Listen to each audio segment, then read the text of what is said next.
Scorpio, ito yung gabay mo sa araw na to. Kung di man mag-effect sa araw na to, pwedeng sa mga susunod. So, kahit kailan mo naman makita itong reading na ito, timeless naman ito.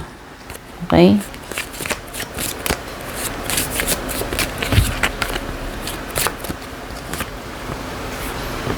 May lobster. Mahilig ka ba sa lobster, seafood, hipon, etc.? Ayan. Pwedeng pwedeng nagkikrave ka ngayon ng seafood, hipon, lobster, o kakain ka niyan ngayon, oh. Ewan ko. Something na may kinalaman sa seafood. Meron din bang mananahi dito or magaling sa arts, crafts, pagbabalot ng regalo?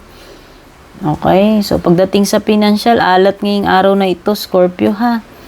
May financial pinch. Baka mapapagastos ka or magagalaw mo yung tinatabi mong pera or pwedeng kapusin, no? Okay, mukhang madidisappoint ka rin ngayong araw na ito, Scorpio, about something or someone, hindi ko alam. Pwede ka rin may biyahe ngayon. No, kung hindi man ito biyahe na actual literal na pupunta ka sa isang lugar, pwedeng may kinalaman sa pinagdaraanan, yun nga, pwedeng may problema. Okay? Kung hindi man yan mga matitinding iniisip, pwedeng may kinalaman sa health, ha? Mag-ingat din kapag nagta-travel, no? May romance din.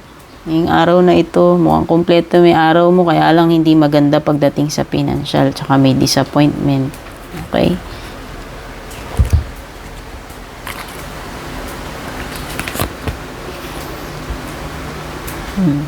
Nine of Swords, wag mag-overthink, Scorpio. Okay? Trust mo lang tong present moment na ito, lilipas at lilipas yan. Kung meron ka mang pinagdaraanan dyan, pwedeng sa financial, sa kabuhayan mo, pwedeng sa physical. Sa physical, gagaling ka, iigi rin yung pakiramdam mo. Okay? Whether you are suffering sa mga iniisip, mga nararamdaman, o pagdating sa financial, ayan.